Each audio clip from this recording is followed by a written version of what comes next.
ఇలాంటి ప్రాబ్లమ్స్ వచ్చినప్పుడు ముందుగా మనం భయపడొద్దు, ఓకేనా. పాయింట్ వాల్యూస్ వచ్చినప్పుడు, మల్టిప్లికేషన్ వచ్చినప్పుడు ఏం చేయాలంటే కనుక, ఇది బోర్డ్ మ్యాథ్స్ రూల్ ప్రకారం కదా, ఫస్ట్ ఈ రెండు మల్టిప్లికేషన్ చేద్దాం, తర్వాత ఈ రెండు మల్టిప్లికేషన్ చేద్దాం.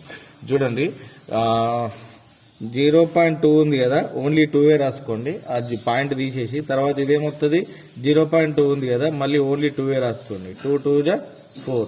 ఇప్పుడు ఇవి రెండింటిని మల్టిప్లై చేస్తే నీకు ఏమొచ్చింది, 4. పాయింట్ ఎక్కడ పెట్టాలి అని అంటే గిట్ట, పాయింట్ తర్వాత ఫస్ట్ నెంబర్కి ఎన్ని నెంబర్లు ఉన్నాయి, ఎన్ని ప్లేస్లు ఉన్నాయి, 1 ఇక్కడ పెట్టుకోండి. నెక్స్ట్ ఇక్కడ పాయింట్ తర్వాత ఎన్ని నెంబర్లు ఉన్నాయి, 1 1 + 1 అంటే 2 నెంబర్స్.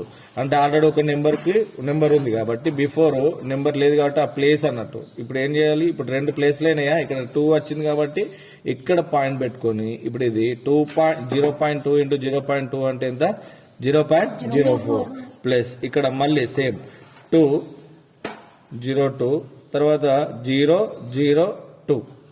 ఓకేనా, ఏం పాయింట్ లేదు కాబట్టి మళ్ళీ 2 2 జా 4.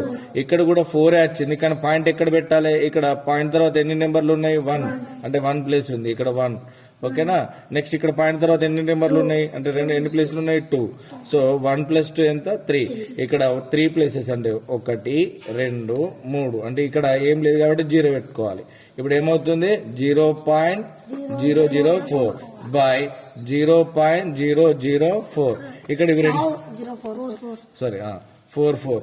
ఇక్కడ మళ్ళీ ఏమొస్తుంది, 0.04 0.004 అని అంటే 0.044 అవుతుంది.